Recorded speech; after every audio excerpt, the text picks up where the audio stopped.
ശുമിശയ്ക്ക് സ്തുതിയായിരിക്കട്ടെ. എൻ്റെ പേര് ആൻ. ഞാൻ വരുന്നത് ഹോളി ഫാമിലി ചർച്ച് കിഴക്കേ മിത്രക്കരി ഇടവാംഗമാണ്. 2023 ഞാൻ +2 പാസ് ഔട്ടായി കഴിഞ്ഞു. അത് കഴിഞ്ഞ് ഡയറക്റ്റ് ജർമ്മൻ പഠിക്കാനായിട്ട് പോയി. അത് കഴിഞ്ഞ് ജർമ്മൻ എക്സാമിൻ്റെ സമയത്താണ് ഞാൻ ആദ്യമായിട്ട് ഉടമ്പടി എടുക്കുന്നത്. അച്ഛൻ്റെ ബ്ലെസ്സിങ്സ് എല്ലാം കിട്ടിയിട്ടാണ് ഞാൻ എക്സാം അറ്റൻഡ് ചെയ്യാനായിട്ട് പോയത്. അപ്പോൾ എനിക്ക് എല്ലാ മൊഡ്യൂളിനും ഡിഫറൻറ്റ് സെൻട്രലായിട്ടാണ് എനിക്ക് സ്ലോട്ട് കിട്ടിയത്. ലിസണിങ്, റീഡിങ്, റൈറ്റിങ് എല്ലാം ഡിഫറൻറ്റ് സെൻട്രലായിട്ടാണ് സ്ലോട്ട് കിട്ടിയത്. ലിസണിങ് കഴിഞ്ഞു, റീഡിങ് കഴിഞ്ഞു, റൈറ്റിങ് കഴിഞ്ഞു, ലാസ്റ്റ് ആയിരുന്നു സ്പീക്കിംഗ് എക്സാമാണ്. സ്പീക്കിംഗ് എക്സാം എഴുതുന്നതിന് മുന്നേ എൻ്റെ കസിൻസ് കൃപാസനത്തിൽ വരുന്നതാണ്. അപ്പം ഞാൻ പറഞ്ഞു എനിക്കും കൃപാസനത്തിൽ വരണം, പ്രാർത്ഥിക്കണം. എന്നിട്ട് ഇവിടെ വന്ന് പ്രാർത്ഥിച്ചിട്ട് മാതാവും ഈശോയോട് ഞാൻ പറഞ്ഞു എൻ്റെ അടുത്ത് എനിക്ക് കോൺഫിഡൻസ് ഇല്ല പറയാൻ വേണ്ടിയിട്ട്, എൻ്റെ കൂടെ വരണമെന്നും കൂടെ ഞാൻ പറഞ്ഞു. അങ്ങനെ എക്സാം അറ്റൻഡ് ചെയ്ത് പോയി. ഇതുവരായിട്ടും എക്സാം അറ്റൻഡ് ചെയ്യാത്ത എനിക്ക് ഇതുവരായിട്ട് അങ്ങനെ കോൺഫിഡൻ്റ് ആയിട്ട് എനിക്ക് എക്സാം അറ്റൻഡ് ചെയ്യാൻ പറ്റിയിട്ടില്ല. അങ്ങനെ എനിക്ക് നന്നായിട്ട് സ്പീക്കിങ് എനിക്ക് നന്നായിട്ട് അറ്റൻഡ് ചെയ്യാനും പറ്റി. എന്നെ ഭയങ്കര സപ്പോർട്ട് ചെയ്തായിരുന്നു അവർ പറഞ്ഞത്. അങ്ങനെ ഇതിൻ്റെ റിസൾട്ട് വന്നപ്പോൾ മറ്റേൻ്റെ റിസൾട്ടൊക്കെ ആദ്യമേ വന്നു, മറ്റേന് 3 ഞാൻ ഫെയിലായി. അത് കഴിഞ്ഞ് സ്പീക്കിങ്ങിൻ്റെ റിസൾട്ട് വരാൻ ഇച്ചിരി ലേറ്റ് ആയിരുന്നു. അപ്പോൾ ചേച്ചി ഡൽഹി പോയിട്ട് തിരിച്ച് വരുന്ന വഴിക്ക് ചേച്ചിയുടെ കൈ ഫ്രാക്ചർ പറ്റിയായിരുന്നു. അപ്പോൾ തിരിച്ച് എറണാകുളത്ത് നിന്ന് ഞങ്ങൾ പിക്ക് ചെയ്യാനായിട്ട് വന്നിട്ടുണ്ടായിരുന്നു. അപ്പം തിരിച്ച് വരുന്ന വഴി കൃപാസനത്തിൽ കയറി പ്രാർത്ഥിച്ചപ്പം മാതാവിൻ്റെ ഫ്രണ്ടിലത്തെ രൂപമുണ്ട്, നമ്മൾ ഫസ്റ്റ് ഉടമ്പടി പുതുക്കുന്ന അവിടെ പ്രാർത്ഥിച്ചപ്പോൾ എൻ്റെ മനസ്സിലിങ്ങനെ പറയുന്നു, ഇന്ന് വൈകിട്ട് റിസൾട്ട് വരും, ഇന്ന് വൈകിട്ട് റിസൾട്ട് വരും എന്നും പറഞ്ഞു. ഞാൻ അങ്ങനെ വൈകിട്ടായപ്പം എൻ്റെ റിസൾട്ട് പബ്ലിഷ് ചെയ്തു. നോക്കിയപ്പം എനിക്ക് സ്പീക്കിംഗ് മൊഡ്യൂൾ മാതാവിൻ്റെ കൃപയാൽ മാത്രമാണ് എനിക്ക് സ്പീക്കിംഗ് മൊഡ്യൂൾ എനിക്ക് പാസ്സാകാനായിട്ട് സാധിച്ചത്. അത് കഴിഞ്ഞിട്ട് റൈറ്റിംഗ് മൊഡ്യൂളിന് ഞാൻ സ്ലോട്ട് എടുത്തു. റൈറ്റിംഗ് മൊഡ്യൂൾ എഴുതുന്ന സമയത്ത് എനിക്ക് ഭയങ്കരമായിട്ടും മുല്ലപ്പൂവിൻ്റെ മണം വന്നു. ഞാൻ ഓർത്തു എൻ്റെ ഫ്രണ്ടിൽ ഇരിക്കുന്ന ആ കൊച്ച് എണ്ണിറ്റ് പോയിട്ട് അടുത്ത പിള്ളേർ വരുമ്പോൾ അവരുടെ സ്പ്രേയുടെ മണമെന്നാണ് ഞാൻ വിചാരിച്ചത്. അപ്പം റിസൾട്ട് വന്നപ്പം ഞാൻ റൈറ്റിംഗ് മൊഡ്യൂളിന് ഞാൻ പാസ്സായി. എന്നപ്പം മാതാവ് ഈശോയും എൻ്റെ കൂടെ ഉണ്ടായിരുന്നു റൈറ്റിംഗ് മൊഡ്യൂളിന്. എനിക്ക് നന്നായിട്ടും അറ്റൻഡ് ചെയ്യാനും പറ്റി. അന്നപ്പോൾ എൻ്റെ ഫ്രണ്ടും എക്സാം എഴുതാനായിട്ട് വന്നിട്ടുണ്ടായിരുന്നു. അന്നപ്പം ഞാൻ എൻ്റെ ഫ്രണ്ടിനോട് പറഞ്ഞു, എടി എനിക്ക് ഇങ്ങനെ ഏജൻസി ഒന്നും കിട്ടുന്നില്ല, നിനക്ക് അറിയാവുന്ന ഏജൻസി വല്ലതും ഉണ്ടെങ്കിൽ ഒന്ന് പറയണോ എന്നുള്ള രീതി ഞാൻ പറഞ്ഞു. അങ്ങനെ അവൾ എനിക്ക് അവളുടെ മിസ്സ് പോയൊരു ഏജൻസി എനിക്ക് തന്നിട്ടുണ്ട്. അന്നപ്പം ഞാൻ അവിടുത്തെ മോക്ക് ടെസ്റ്റ് പാസ്സാവണം. എനിക്ക് അവിടുത്തെ മോക്ക് ടെസ്റ്റ് 3ാമത്തെ അറ്റംപ്റ്റിലാണ് എനിക്ക് മോക്ക് ടെസ്റ്റ് പാസ്സാവുന്നത്. അത് 15 പേരുണ്ടായിരുന്നു. 15 പേരിൽ 3 പേർക്ക് കിട്ടിയിട്ടുള്ളൂ. അതിൽ ഒരാൾ എനിക്കായിരുന്നു. അങ്ങനെ ഈ എക്സാമിന് പോകുന്ന സമയത്താണെങ്കിലും ഞാൻ നെറ്റിയിൽ തൈലം പുരട്ടുകയും ചെവിയിലും നാക്കയിലും പിന്നെ ഉപ്പ്, വെഞ്ചരിച്ച ഉപ്പ് അതൊക്കെ ടേസ്റ്റ് ചെയ്തിട്ടായിരുന്നു ഞാൻ പോയത്. എക്സാം സെൻറ്ററിൻ്റെ അവിടെ ആണെങ്കിലും ഞാൻ ഇരിക്കുന്ന സ്ഥലത്താണെങ്കിലും ഇതെല്ലാം ഞാൻ വിശ്വാസ പ്രമാണം ചൊല്ലിയിട്ടായിരുന്നു ഞാൻ ചെയ്തുകൊണ്ടിരുന്നത്. ഇൻ്റർവ്യൂവിൻ്റെ സമയത്താണെങ്കിലും ഇത് തന്നെ ഞാൻ ഫോളോ ചെയ്യുമായിരുന്നു. അങ്ങനെ 15 പേരിൽ 3 പേര് ഇൻ്റർവ്യൂ ജയിച്ചു. അങ്ങനെ ഇനി പ്രിപ്പറേഷൻ ക്ലാസ് തന്നു. ജർമ്മനിയിലുള്ള മാം തന്നെ ആയിരുന്നു. അങ്ങനെ പ്രിപ്പറേഷൻ ക്ലാസ് തന്നു. ഡിസംബർ ലാസ്റ്റ് വീക്ക് ജനുവരി ഫസ്റ്റ് വീക്കിലോട്ട് ഉള്ള രീതി പറഞ്ഞു, ഈ മെയിൻ ഇൻ്റർവ്യൂ എന്ന് പറഞ്ഞു. അങ്ങനെ ഡിസംബർ ഒരു ആദ്യമൊക്കെ ആയപ്പോൾ എൻ്റെ അടുത്ത് പറഞ്ഞു ഡിസംബർ 15-നായിരിക്കും ഇൻ്റർവ്യൂ എന്ന് പറഞ്ഞു. അങ്ങനെ 15-ന് വേണ്ടിയിട്ട് ഞങ്ങൾ പ്രിപ്പയർ ചെയ്തു. ഇതിൻ്റെ ഇടയ്ക്ക് ഞാൻ ലിസണിങ്ങും റീഡിങ്ങും എഴുതുന്നുണ്ടെങ്കിൽ എനിക്ക് കിട്ടുന്നില്ലായിരുന്നു. അപ്പോൾ എൻ്റെ ചേച്ചി എൻ്റെ അടുത്ത് പറയുകയാണ്, നീ അടുത്ത ഡേറ്റ് എടുത്തിട്ടുണ്ടല്ലോ, നിൻ്റെ മാതാവ് എന്തായാലും നിനക്ക് തരുമെന്ന് പറഞ്ഞു. അങ്ങനെ ഓരോ ഡേറ്റ് എടുക്കുമ്പോൾ എൻ്റെ അടുത്ത് ഇത് തന്നെ എല്ലാവരും പറയുന്നത്, നിൻ്റെ മാതാവ് നിനക്ക് തരുമെന്ന് പറഞ്ഞു.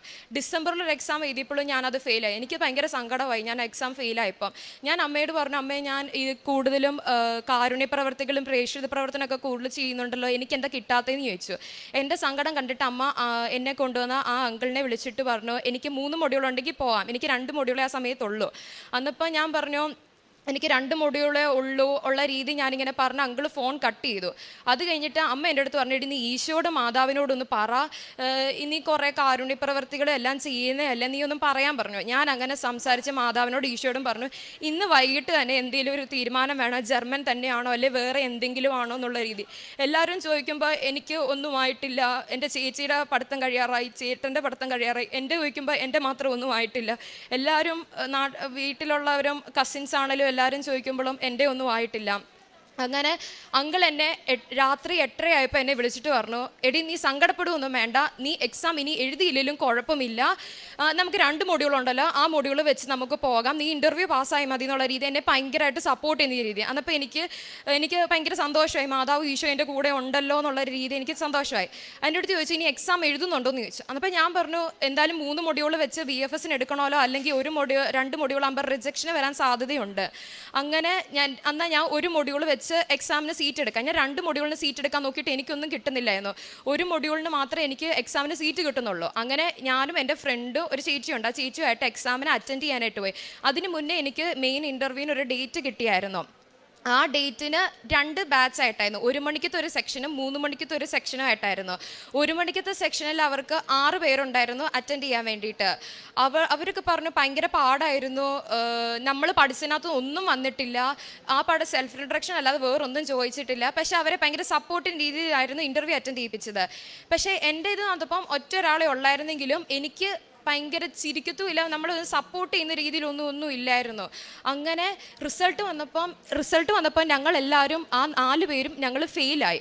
അന്നപ്പം ഞാൻ ഓർത്തു ഇനി എന്തായാലും ഏപ്രിൽ ഇൻടേക്കിന് പോകാൻ പറ്റത്തില്ല, അടുത്ത ഒക്ടോബർ സെപ്റ്റംബർ. ഞാൻ എൻ്റെ ഫ്രണ്ട്സിനോടെല്ലാം പറഞ്ഞു, എടി ഞാൻ ഇൻ്റർവ്യൂ ഇങ്ങനെ ഫെയിലായി, എനിക്കിനിയും ഏപ്രിൽ ഇൻടേക്കിനൊന്നും പോകാനൊന്നും പറ്റത്തില്ല, എനിക്കിനി സെപ്റ്റംബർ ഒക്ടോബർ ഇൻടേക്കിന്. എൻ്റെ കസിൻസ് ആണെങ്കിലും എല്ലാവരും എന്നോട് ചോദിക്കുന്നുണ്ട്. അപ്പോൾ ഞാൻ പറഞ്ഞു അങ്ങോട്ടത്തേക്കേ പറ്റത്തുള്ളൂ എന്ന രീതി പറഞ്ഞു. അതിൻ്റെ ഇടയ്ക്ക് ഞാൻ എക്സാം എഴുതാൻ പോകുന്ന സമയത്തും ഞാൻ എൻ്റെ ഞങ്ങൾ ഫ്രണ്ട്സുമായിട്ടല്ലേ പോയതാണ്. അപ്പം രാവിലെ 5:30-ക്കാണേലും പ്രത്യക്ഷീകരണ പ്രാർത്ഥനയും പോകുന്നതിന് മുന്നേയും പ്രത്യക്ഷീകരണ പ്രാർത്ഥനയും ഉടുമ്പടി ഉപ്പും തൈലവും എല്ലാം ചെയ്തിട്ടായിരുന്നു ഞങ്ങൾ പോയത് ഞാൻ എക്സാം ഇരിക്കാൻ സമയത്ത്. അപ്പം ഞാൻ ഈ കഴുത്തയിൽ ഈ കൊന്ത ധരിച്ചിട്ടായിരുന്നു, കറുത്ത കളറിലെ കൊന്ത ധരിച്ചിട്ടായിരുന്നു എക്സാം അറ്റൻഡ് ചെയ്തത്. അപ്പോൾ എൻ്റെ അടുത്ത് പറഞ്ഞു കറുത്ത കളറിലെ കൊന്തയല്ലേ പറ്റത്തില്ലെന്ന് പറഞ്ഞു. അപ്പോൾ എൻ്റെ കാശുരൂപം കണ്ടപ്പോൾ പറഞ്ഞു വേണമെങ്കിൽ കൈ വെച്ചോ, കഴുത്തിലിടാൻ പറ്റത്തില്ല പറഞ്ഞു. അപ്പോൾ എനിക്ക് എക്സാം അറ്റൻഡ് ചെയ്യുന്ന സമയത്ത് ഈ കാശുരൂപം എനിക്ക് കൈ വെച്ച് അറ്റൻഡ് ചെയ്യാനായിട്ടുള്ള ഒരു ഓപ്പർച്യൂണിറ്റി കിട്ടി. ഞാൻ എക്സാം അറ്റൻഡ് ചെയ്യുമ്പോൾ എൻ്റെ കൈ ഭയങ്കര, ഞാൻ ഈ കയ്യിലായിരുന്നു മുറുക്കെ പിടിച്ചത്, എനിക്ക് ഭയങ്കര ഭാരം. അന്നപ്പോൾ എനിക്ക് മനസ്സിലായി ഞാനിങ്ങനെ കുറേ സാക്ഷ്യങ്ങളൊക്കെ കേട്ടിട്ടുള്ള. അപ്പോൾ എനിക്ക് ഈശോയും മാതാവ് എനിക്ക് എന്തായാലും തരുമെന്നറിയാം. ഞങ്ങൾ 4 പേരുണ്ടായത് ഞാൻ മാത്രമേ ആ എക്സാം പാസ്സായുള്ളൂ, ബാക്കി എല്ലാവരും ഫെയിലാണ്. അപ്പോൾ എൻ്റെ അടുത്ത് ചേച്ചിമാരും അവരും പറയും, എക്സാമിന് എഴുതാൻ വന്നവരൊക്കെ എൻ്റെ അടുത്ത് പറയും, നിന്നെ മാതാവ് രക്ഷിച്ച്. ഞാൻ എല്ലാ എക്സാമിന് പോയാലും ഞാൻ ആരെങ്കിലും പരിചയപ്പെട്ട ഞാൻ കൃപാസന മാതാവിനെ കുറിച്ച് പറയും. എൻ്റെ ഉപ്പ് ഞാൻ എക്സ്ട്രാ എടുക്കും, അത് ഞാൻ അവർക്കും കൂടെ കൊടുക്കും, നിങ്ങൾ പ്രാർത്ഥിച്ചാൽ മതി, നിങ്ങൾക്ക് നടക്കാത്ത കാര്യമായിരിക്കും നിങ്ങൾക്ക് കിട്ടുന്നതെന്നുള്ള രീതിയിലും ഞാൻ പറയും. അങ്ങനെ റിസൾട്ട് വന്നപ്പോൾ ഞാൻ മാത്രമേ ജയിച്ചുള്ളൂ. അത് കഴിഞ്ഞിട്ട് ഞാൻ ട്രെയിനിലോട്ട് തിരിച്ചു വരുന്ന വഴിക്ക് എനിക്ക് അങ്കിൾ മെസ്സേജ് ഇട്ടു, നിനക്ക് നാളെ ഇൻ്റർവ്യൂ ഉണ്ടെന്ന് പറഞ്ഞു. ആ ഇൻ്റർവ്യൂവിൻ്റെ ഡേ, പിറ്റേ ദിവസം ഇൻ്റർവ്യൂ ഉണ്ട്. ആ ഇൻ്റർവ്യൂവിൻ്റെ ഡേയിൽ എൻ്റെ വല്യപ്പനെ വയ്യാതായി, എനിക്കൊന്നും പഠിക്കാൻ പറ്റിയില്ല. രാത്രി 8 മണിക്ക് ഇൻ്റർവ്യൂ ആണെങ്കിൽ എനിക്ക് 7:50 ആയപ്പോഴാണ് ഞാൻ ഒന്ന് റിവൈസ് ചെയ്യുന്നത്. ഇതിനിടയ്ക്ക് എനിക്ക് കൊന്തയും ബൈബിളും വായിക്കാനുള്ള സമയം കിട്ടിയായിരുന്നു. അന്നപ്പം എനിക്കൊരു വചനം കിട്ടി, രക്ഷിക്കാനാണ് വിധം കർത്താവിൻ്റെ കരം കുറുകി പോയിട്ടില്ല. എനിക്ക് ഇങ്ങനത്തെ വചനം കിട്ടിയാൽ എനിക്ക് ഭയങ്കര സന്തോഷമാണ്. ഞാൻ പഠിച്ചില്ലെങ്കിലും എനിക്ക് ഭയങ്കര സന്തോഷം ഇങ്ങനത്തെ വചനം കിട്ടിയാൽ. അന്നപ്പം എനിക്കറിയാം ഇതെന്തായാലും എനിക്ക് കിട്ടുമെന്നറിയാം. അപ്പം ഞാൻ അറ്റൻഡ് ചെയ്യുന്ന സമയത്ത് എനിക്ക് വന്ന ജനുവരി നടന്ന ഇൻ്റർവ്യൂ ആ സെയിം മാം തന്നെയായിരുന്നു എനിക്ക് ഫെബ്രുവരിയിലും. അങ്ങനെ ഞാൻ ഇങ്ങനെ കൊന്തയില്ല, ഇപ്പം ഞാനിങ്ങനെ പ്രാർത്ഥിച്ചായിരുന്നു, മാതാവെ ഒന്ന് ജസ്റ്റ് ഒന്ന് സപ്പോർട്ട് ചെയ്തൊന്ന് ചിരിച്ചാൽ മാത്രം മതി, അങ്ങനെയുള്ള രീതി ഞാൻ പ്രാർത്ഥിച്ചായിരുന്നു. ആ മാം തന്നെ കണ്ടപ്പോൾ ഞാൻ ഓർത്തു ഇത് കിട്ടത്തില്ല എന്നുള്ള രീതി ഞാൻ നിന്നു. എന്നെ കാണുകയും ചിരിക്കാൻ തുടങ്ങി. ഞാൻ ഈ ഉടമ്പടി സാക്ഷ്യത്തിനകത്ത് മാത്രമേ ഞാൻ കേട്ടിട്ടുള്ളൂ ഇങ്ങനത്തെ സംഭവങ്ങളൊക്കെ മാത്രം. അതുപോലെ തന്നെ എനിക്കും ഒരു സാക്ഷി ചെയ്യാൻ പറ്റിയതിന് എനിക്ക് ഭയങ്കര സന്തോഷമായി. അപ്പം എന്നെ മാത്രം ഭയങ്കര സപ്പോർട്ട് ചെയ്യുന്ന രീതിയിലും ഞാനിപ്പോൾ എന്തെങ്കിലും ഒരു തെറ്റ് പറഞ്ഞാൽ ഇതല്ലല്ലോ എന്ന് പറഞ്ഞാൽ എന്നെ ഭയങ്കര സപ്പോർട്ട്, എനിക്ക് അറിയത്തില്ലാത്തതാണ് പോലും എനിക്ക് പറയാനായിട്ട് ഭയങ്കരമായിട്ടും പറ്റി. അങ്ങനെ എൻ്റെ ഫ്രണ്ട്സിൻ്റെ ഒക്കെ കഴിഞ്ഞപ്പോൾ പറഞ്ഞു, എടി ഇതെന്നാ ഒരു സപ്പോർട്ടും ഇല്ല, അങ്ങനെയുള്ള രീതി പറഞ്ഞു. അതപ്പോൾ എനിക്ക് മനസ്സിലായി എന്തായാലും ഞാൻ ഇത് ജയിക്കുമെന്ന് എനിക്ക് മനസ്സിലായി. ഇൻ്റർവ്യൂവിൻ്റെ റിസൾട്ട് വന്നപ്പം 4 പേരുണ്ടായിരുന്നു, അതിനകത്ത് 3 പേര് പാസ്സായി. പിന്നെ ഒരു ഇൻ്റർവ്യൂ കൂടെ ഉണ്ടെന്ന് പറഞ്ഞു, എംപ്ലോയർ ഇൻ്റർവ്യൂ ഉണ്ടെന്ന് പറഞ്ഞു. ആ എംപ്ലോയർ ഇൻ്റർവ്യൂവിൻ്റെ സമയത്ത് 4 പേരിൽ ഒരാൾക്ക് മാത്രമേ കിട്ടിയുള്ളൂ. ഞങ്ങളുടെ 3 പേരുടെയും റേഞ്ചിൻ്റെ പ്രോബ്ലം കാരണം ഞങ്ങൾക്ക് കിട്ടിയില്ല. അതിൻ്റെ ഉടനെ തന്നെ അന്നപ്പോൾ എൻ്റെ മനസ്സിൽ ഇങ്ങനെ പറയുന്നുണ്ട്, ഇതിനേക്കാളും അടിപൊളി എംപ്ലോയറിനെ നിനക്ക് കിട്ടുമെന്ന് എൻ്റെ മനസ്സിൽ ഇങ്ങനെ പറയുന്നുണ്ട്. അതുപോലെ തന്നെ എനിക്ക് ഇൻ്റർവ്യൂ അറ്റൻഡ് ചെയ്തു. 7:10 ഇൻ്റർവ്യൂ കഴിഞ്ഞെങ്കിൽ 7:20 ആയപ്പം എൻ്റെ റിസൾട്ട് വന്നു. എൻ്റെ അടുത്ത് ഫസ്റ്റ് വിളിച്ച് പറഞ്ഞാൽ കൺഗ്രാജുലേഷൻ പാസ്സായി എന്ന് പറഞ്ഞാൽ ഞാൻ ഫസ്റ്റ് ചോദിച്ചത് അവർക്ക് വേണ്ടിയിട്ടാണ്. ഞാൻ ചോദിച്ചത് എൻ്റെ ഫ്രണ്ട്സിന് വേണ്ടിയിട്ട്, ഞാൻ അവർക്ക് വേണ്ടിയിട്ടാണ് കൂടുതൽ പ്രാർത്ഥിച്ചത്. അങ്ങനെ ഞങ്ങൾ 3 പേരും ഇൻ്റർവ്യൂ പാസ്സായി. അടിപൊളി എംപ്ലോയറും എല്ലാം കൊണ്ടും അടിപൊളിയായിട്ടാണ്. ഞാൻ ഇൻ്റർവ്യൂ അറ്റൻഡ് ചെയ്യുന്ന സമയത്താണ് കയ്യിൽ കാശുരൂപം പിടിക്കുകയും ഉപ്പ് ഞാൻ ഇരിക്കുന്ന സ്ഥലത്തിടും, ഞാൻ പിന്നെ ടേസ്റ്റ് ചെയ്യും, ഇതെല്ലാം വിശ്വാസ പ്രമാണം ചൊല്ലിയിട്ട്. അത് കഴിഞ്ഞ് എൻ്റെ 3 ദിവസം കൊണ്ട് എൻ്റെ കോൺട്രാക്റ്റും വന്നു. കോൺട്രാക്റ്റ് ഒക്കെ കിട്ടണമെങ്കിൽ 2 മാസം 1 മാസമൊക്കെ എടുക്കും. എൻ്റെ 3 ദിവസം കൊണ്ട് എൻ്റെ കോൺട്രാക്റ്റും വന്നു. കോൺട്രാക്റ്റ് കിട്ടിയപ്പോൾ ഞാൻ എൻ്റെ ഫ്രണ്ട്സിനോടൊക്കെ പറഞ്ഞു, എടി എൻ്റെ ഇൻ്റർവ്യൂ പാസ്സായി, കോൺട്രാക്റ്റ് കിട്ടി. അപ്പോൾ എൻ്റെ അടുത്ത് അവർ ചോദിച്ചു, സെപ്റ്റംബർ ഒക്ടോബർ ഇൻടേക്ക് ആണോ എന്ന് എൻ്റെ അടുത്ത് ചോദിച്ചു. ഞാൻ പറഞ്ഞല്ല, ഏപ്രിൽ ഇൻടേക്കാന്ന് പറഞ്ഞു. അവർക്ക് വേണ്ടിയിട്ട് ഞാൻ ഉടമ്പടി വെച്ചിട്ടുണ്ടായിരുന്നു. അവരുടെയൊക്കെ പ്രോസസ്സിംഗ് ഒക്കെ ഭയങ്കര ലാഗായിരുന്നു. ഇത്രയും ടൈമിൽ ചെയ്യണമെങ്കിൽ ഭയങ്കര ബുദ്ധിമുട്ടാണ്. പേപ്പർ വർക്ക് അതൊക്കെ എൻ്റെ ഒരാഴ്ചയും കൊണ്ട് തീർന്നു. പിറ്റേ ആഴ്ച VFSന് സ്ലോട്ട് കിട്ടി. അതിൻ്റെ പിറ്റേ ആഴ്ച എനിക്ക് VFSന് ഞാൻ ഈ ഓരോ ഈ ഇൻ്റർവ്യൂ അറ്റൻഡ് ചെയ്ത് കഴിയുമ്പോഴും പരീക്ഷയെല്ലാം അറ്റൻഡ് ചെയ്ത് കഴിയുമ്പോഴും എനിക്ക് ജർമ്മൻ്റെ സാക്ഷിയാണ് എനിക്ക് എപ്പോഴും കയറി വരുന്നത്. ഞാൻ എൻ്റെ ഫ്രണ്ട്സിന് ഞാൻ അയച്ചു കൊടുക്കുക, എഴുതിയിരുന്ന് ഇതൊന്നും നടക്കാത്ത സംഭവങ്ങൾ. ഒരു ചേട്ടൻ്റെ ഉണ്ടായിരുന്നു A1 വെച്ച് FSCOട്ടിന് പോയത്. അതെന്ന് പറഞ്ഞാൽ നടക്കാൻ പറ്റത്തുപോലില്ല. B2ൻ്റെ ഫുൾ മൊഡ്യൂൾ ഇല്ലാതെ പോകാനും പോലും പറ്റത്തില്ല. വേറൊരു ചേച്ചിയുടെ ഉണ്ടായിരുന്നു, അത് ഏപ്രിൽ ഇന്ത്യക്ക് പോകാൻ വേണ്ടിയിട്ട് ചേച്ചി ഒരു ഫെബ്രുവരി ജനുവരി ഒക്കെ ആയപ്പോൾ സാക്ഷി ഇവിടെ വന്ന് പറഞ്ഞതായിരുന്നു. ഞാൻ എൻ്റെ ഇൻ്റർവ്യൂ കഴിഞ്ഞ അന്ന് ഞാൻ ആ സാക്ഷിയായിരുന്നു ഫസ്റ്റ് ഞാൻ കേട്ടത് യൂട്യൂബ് തുറന്നു നോക്കിയപ്പം. അന്നപ്പം ആ ചേച്ചി B2ൻ്റെ ഒരു മൊഡ്യൂൾ വെച്ച് നഴ്സിംഗ് ഹൗസ് ബിൽഡിങ്ങിന് വന്നു. ഇതൊന്നും നടക്കാൻ പറ്റാത്ത കാര്യമൊക്കെ ആയിരുന്നു. അന്നപ്പം ഞാൻ എൻ്റെ ഫ്രണ്ട്സിനോടൊക്കെ ഞാൻ പറയും, ഇതൊന്നും നടക്കാൻ പറ്റാത്ത കാര്യമല്ല, ഇതൊക്കെ മാതാവ് തന്നില്ലേ, അപ്പം നമ്മുടെ ഇതൊക്കെ തരൂ എന്നുള്ള രീതി ഞാനിങ്ങനെ പറഞ്ഞു. അങ്ങനെ എൻ്റെ VFSൻ്റെ അപ്പോയിൻമെൻറ്റ് കിട്ടിയപ്പോൾ എൻ്റെ ഡോക്യുമെൻറ്റിലെല്ലാം ഞാൻ വിശ്വാസ പ്രമാണം ചൊല്ലിയിട്ട് തൈലം പുരട്ടുകയും എൻ്റെ ഫയലിനകത്ത് ഞാൻ കൃപാസനത്തിൽ തന്ന ഉപ്പ് ഞാൻ വിതറുകയും ഇട്ടുകയും പിന്നെ അവിടെ VFS ചെന്ന് കഴിഞ്ഞിട്ട് ഞാൻ കൃപാസനത്തിന് ഉപ്പ് വിശ്വാസ പ്രമാണം ചൊല്ലിയിട്ട് ആരും ചവിട്ടാത്ത രീതി ഞാൻ അവിടെ ഇട്ടു. അങ്ങനെ എൻ്റെ ഫ്രണ്ട്സിനൊക്കെ 2 ആഴ്ച കഴിഞ്ഞിട്ടാണ് ഡിസ്പാച്ച് ചെയ്ത് പറഞ്ഞ മെസ്സേജ് വന്നത്. എൻ്റെ കറക്റ്റ് ഒരാഴ്ച കഴിഞ്ഞപ്പോൾ എൻ്റെ മെസ്സേജ് വന്നു ഡിസ്പാച്ച് ചെയ്തിട്ടുണ്ടെന്ന് പറഞ്ഞ്. 2 ദിവസം കഴിഞ്ഞപ്പോൾ എൻ്റെ വിസ വന്നു ഉടനെ ഞാൻ കൃപാസനത്തിൽ വന്ന് ഞാൻ സാക്ഷ്യം പറയാനുള്ള രീതി ഞാൻ ഇവിടെ വന്നപ്പോൾ എൻ്റെ അടുത്ത് പറഞ്ഞു ഫ്ലൈറ്റ് ടിക്കറ്റ് ഇല്ലാതെ പറ്റത്തില്ലെന്ന് പറഞ്ഞു. അങ്ങനെ ഞാൻ വീട്ടിലെത്തുന്നതിന് മുന്നേ എനിക്ക് ഫ്ലൈറ്റ് ടിക്കറ്റും കിട്ടി. ഞാൻ തിങ്കളാഴ്ച ജർമ്മനിയിലേക്ക് പോവുകയാണ്. എൻ്റെ ഫ്രണ്ട്സ് എൻ്റെ ഫ്രണ്ട്സ് ഉടമ്പടി എടുത്തിട്ടുണ്ട്. ഒരാൾ വിസയുടെ ഒരു കാരണം ഓൺലൈൻ ഉടമ്പടി എടുത്തിട്ടുണ്ട്. വേറൊരു ഫ്രണ്ട് ഇവിടെ വന്നിട്ട് ഉടമ്പടി എടുത്തിട്ടുണ്ട്. പിന്നെ ഞാൻ എല്ലാ ദിവസവും സ്റ്റാറ്റസ് ഇടും, വചനം ഞാൻ സ്റ്റാറ്റസ് ഇടും. പിന്നെ ഡെയിലി ബ്രെഡ് ഇതെല്ലാം സ്റ്റാറ്റസ് ഇടും. എൻ്റെ ജർമ്മനുള്ള ഫ്രണ്ട്സിനും അല്ലാത്ത എല്ലാവർക്കും ഞാൻ ഇതൊക്കെ ഷെയർ ചെയ്ത് കൊടുക്കും. എൻ്റെ കിട്ടിയ അനുഗ്രഹങ്ങളൊക്കെ ഞാനിപ്പോൾ എൻ്റെ ഫ്രണ്ട്സിനെ വിളിക്കുവാണെങ്കിലും തന്നെ സാക്ഷ്യത്തിൽ കിട്ടിയ അനുഗ്രഹങ്ങളൊക്കെ ഞങ്ങൾ കൂടുതൽ സംസാരിക്കുന്നത്, ഇന്ന അനുഗ്രഹങ്ങൾ കിട്ടി അങ്ങനെയാണെന്നൊക്കെ ഞങ്ങൾ പറയുന്നത്. അങ്ങനെ എൻ്റെ ഫ്രണ്ട്സിനും വെച്ച് അവർ ജർമ്മനി പോയി. എൻ്റെ 2 ഫ്രണ്ട്സ് ഇവിടെ വന്ന് സാക്ഷ്യവും പറഞ്ഞിട്ടുണ്ട്.